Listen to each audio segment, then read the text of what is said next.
warahmatullahi wabarakatuh. Assalamualaikum warahmatullahi wabarakatuh. Selamat siang teman-teman, pelaku sablon, teman-teman yang sudah hadir di sini. Terima kasih sudah meluangkan waktunya. Salam kenal, saya Tommy, mewakili dari Toko Sablon SPS. Kita dari tim marketing yang selama ini selalu mensosialisasikan perihal Toko Sablon SPS, terus selalu mensosialisasikan juga perihal mengenai masalah penggunaan produk. Toko Sablon SPS sendiri nggak bisa bertahan kalau misalnya kita hanya hadir offline. Dulu visi kita kan hadir di 5 toko offline, tapi saat ini kita juga harus mengikuti perkembangan yang sudah terjadi. Kita coba hadir offline, online. Jadi offline fisik ada, online juga ada. Jadi bisa teman-teman kalau agak kesulitan untuk datang ke toko offline, bisa ke online store. Otomatis sekarang di online store masing-masing toko itu toko cabang, mungkin teman-teman bisa lihat ya, kita ada toko cabang ada 6, Bandung, Pekalongan, terus begitu Surakarta, Surabaya, Denpasar. Dan masing-masing toko cabang itu memiliki 3 platform untuk di online shop. Ada di BL, ada di SP, sama satu lagi ada di TP. Ya, ngerti ya ini apa singkatannya ya. Nah, kita juga ada di khusus di aplikasi yang memang untuk toko kita sendiri. Ada di website, begitu juga untuk perihal masalah edukasi. Kita coba sharing-sharing di Facebook, terus begitu di YouTube. Kita coba secara online untuk hadir atau bisa memberikan informasi terkait dengan masalah produk. Perjalanan Toko Sablon SPS dengan produk plastisol, rubber, pigmen ini sudah berjalan hampir 22 tahun. Dimulai dari tahun 2000 di Lautan Warna. Nah, produk yang kita keluarkan sekarang dari Toko Sablon SPS intinya adalah mencoba memberikan produk yang ready to use. Kedepan kita akan terus mengeluarkan produk-produk yang baru. Nah, buat teman-teman yang hadir, jangan sungkan untuk bertanya, jangan sungkan untuk diskusi sama kita. Jadi kita ada istilahnya komunikasi antara kita sebagai penyedia produk dan teman-teman sebagai pemakai produk. Sekian dari saya perihal mengenai masalah Toko Sablon SPS. Kebetulan hari ini saya mengundang Om Pei dalam rangka berhubungan dengan perihal branding. Di sini Toko Sablon SPS menyediakan produk, di mana produk itu untuk dipakai sama teman-teman. Tapi hal yang lain setelah teman-teman pakai, khususnya yang memang dia pengen mempunyai branding sendiri ataupun pengen menaikkan personal brandingnya di customernya, otomatis perlu hal yang memang harus diperhatikan atau enggak tips dan trik lah. Sekarang kita gali aja deh sama Om P-nya. Om P, Bang Om P. Oke, assalamualaikum warahmatullahi wabarakatuh. Ya, terima kasih Mas Tommy, saya sudah dikasih kesempatan untuk hadir di sini. Sama-sama Om P ya. Saya terima kasih Om P meluangkan waktu. Om P ini banyak loh kerjaannya. Ya, Banyak banget. hari Senin. Apa hari Senin lagi? Nah, saya melihat Om P amat cukup berpengaruh di dunia sablon, khususnya di Bandung, gitu kan. Saya melihat dengan brandnya Parental Advisory, betul ya? Ya. Nah, saya pertama kali melihat Om P itu adalah di media televisi. Acara apa tuh? Acaranya Om Kick Endo. Di situ Om P dipanggil gitu kan. Nah, seorang Om P sampai dipanggil sama Kick Andy berarti ada sesuatu yang spesial. Saya punya yayasan untuk anak-anak jalanan.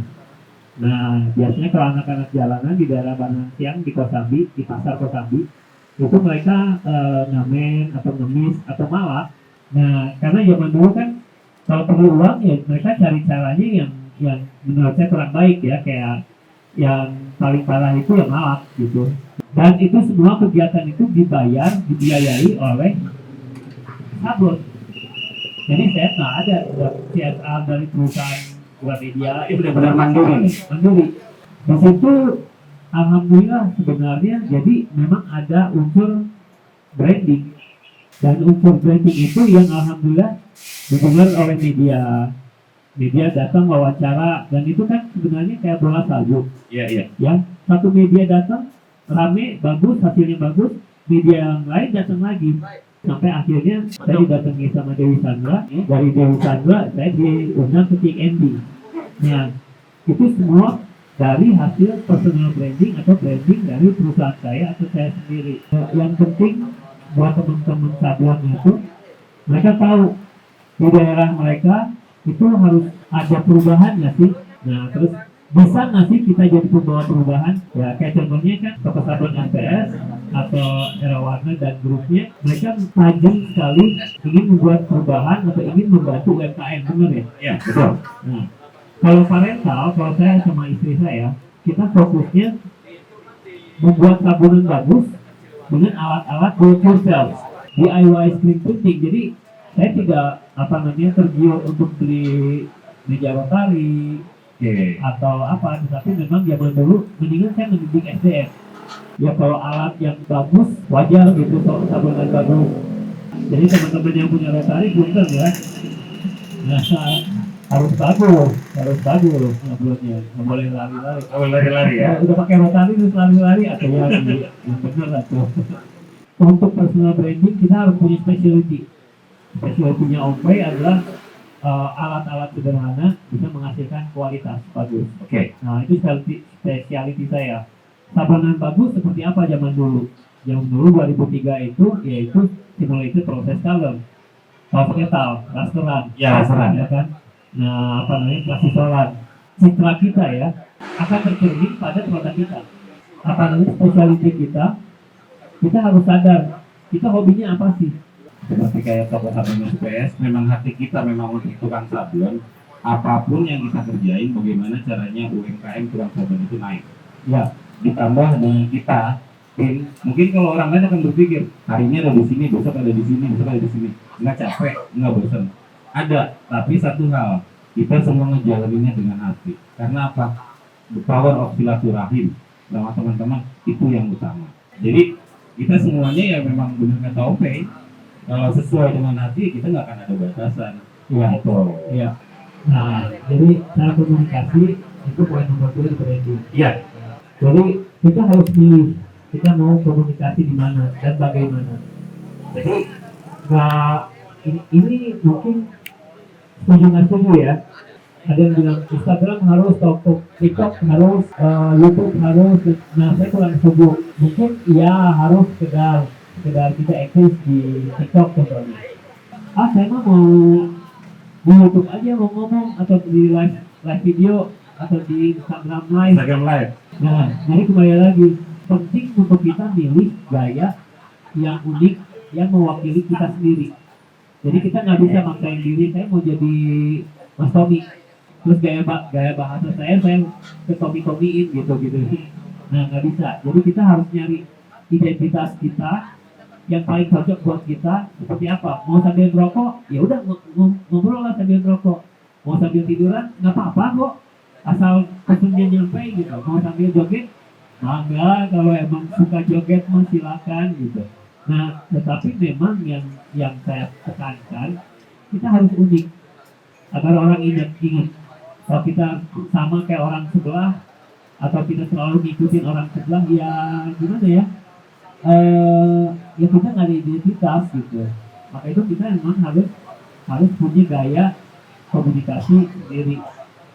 Dan saya butuh unik itu bukan hanya untuk di Indonesia, tetapi karena saya pengen menyampaikan kapan banting, saya pengen memperkenalkan sablon Indonesia ke seluruh dunia. Otomatis saya perlu uniknya itu kelas dunia juga.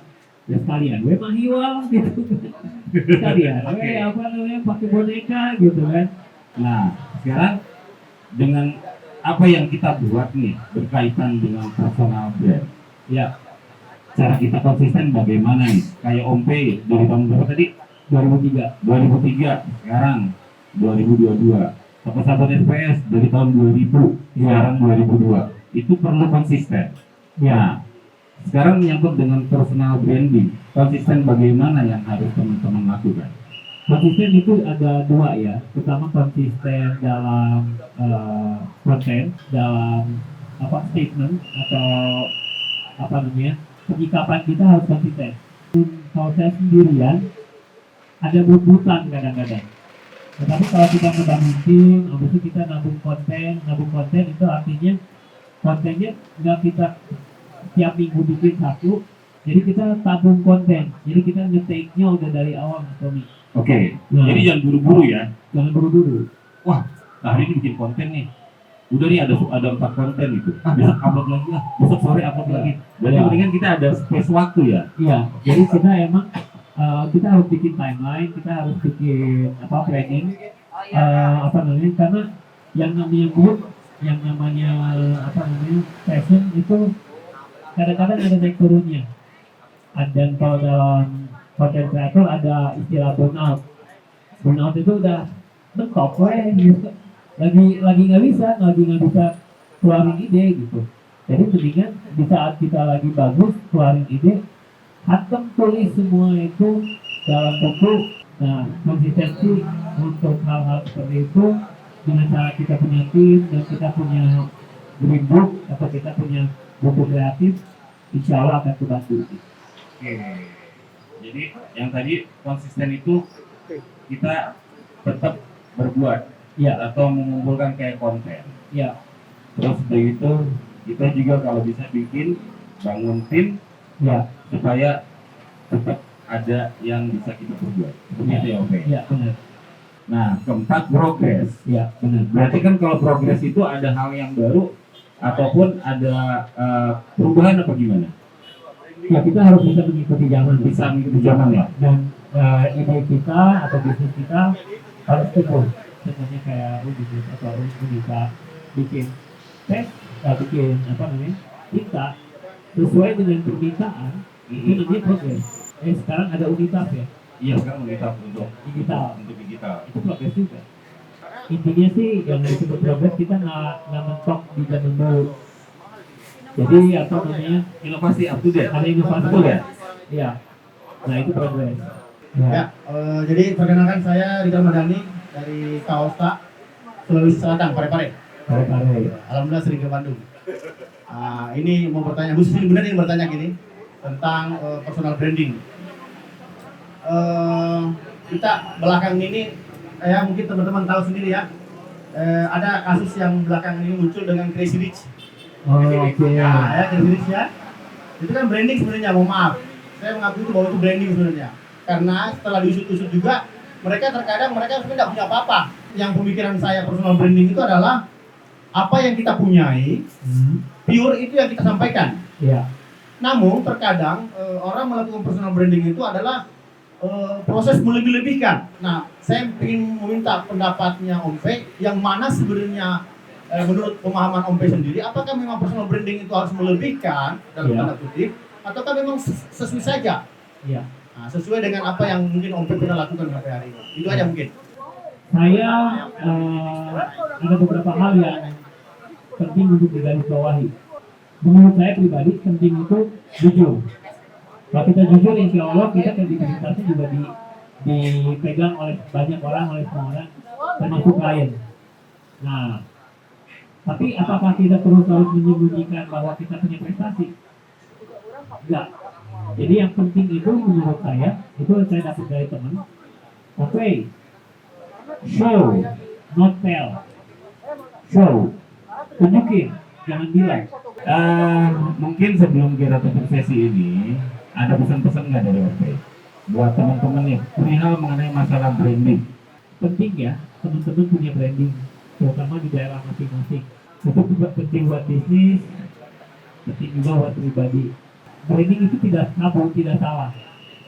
Seperti kata Pak Rizal, asal kita jangan dilebih-lebihkan. Nah, kalau saran dari saya, tunjukin karya, jangan malu. Kalau kita memang contohnya udah membuat pelatihan ke Karang Taruna, itu karya, tunjukin. Siapa tahu nanti terbuka untuk tingkat kota. Jadi perubahan sekecil apapun yang kita lakukan, pakai sosmed, gunain buat branding. Tunjukin. Siapa tahu hal-hal kebaikan lain bisa terbuka. Mungkin dari saya segitu aja. Oke, terima kasih OP. Tepuk tangan dong buat OP nih. Mudah-mudahan apa yang jadi kita bahas hari ini bisa jadi inputan buat teman-teman semua untuk kan personal branding maupun brandingnya masing-masing. Nah, sesi satu saya kira kita tutup sampai di sini, oke. Ya. Nanti kita lanjut sesi kedua. Sesi kedua kita ada di sini kebetulan adalah besok. Nah, kaos yang dibagikan itu adalah kaos support dari LS Textile. Mungkin teman-teman belum pernah dengar ya LS Textile. Nah, LS Textile ini dari Malang. Kebetulan yang beliau tidak bisa hadir di sini, sebetulnya kemarin dia hadir di Jakarta untuk sharing-sharing perihal mengenai masalah combat, bahan combat, gimana cara milih yang bagus, terus dia itu gimana cara motong yang enak. Nanti kita bahas di Jakarta. Tapi suatu saat nanti kan kita bahas Om Pei. Sekian untuk sesi pertama. Terima kasih teman-teman semua. Terima kasih Om Pei atas kehadirannya. Assalamualaikum warahmatullahi wabarakatuh.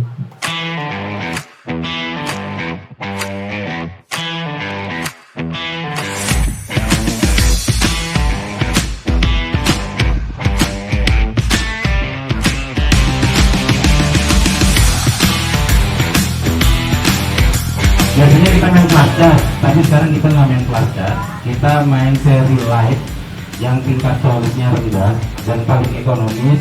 Tapi nanti teman-teman boleh dirasakan hasilnya bagaimana.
Yo, what's up? Ini dengan Om Pei dan terima kasih buat toko sablon SPS atau Era Warna ya. Udah ngundang saya ke sini. Terus terang ini berkesan banget, teman-teman pada ngumpul lumayan banyak lah. Ya, moga-moga ke depan Unimed, Unita dan Unitaf dan lain-lain selalu berjaya. Terus terang aku sangat seneng berada di acara-acara seperti ini karena bisa seperti ketemu keluarga lagi. Jadi ya moga-moga anak-anak sablon di Indonesia tetap kompak dan kita selalu sehat dan diberi rezeki yang berkah. Amin. Oke, yo, what's up dah. Nama saya Agus atau di Facebook Ajit Sablon. Lumayan lah acara hari ini sangat bagus. Mudah-mudahan kedepannya nih Era Warna tiap bulan ada acara lah untuk acara selanjutnya. Ya, sekian. Indonesia.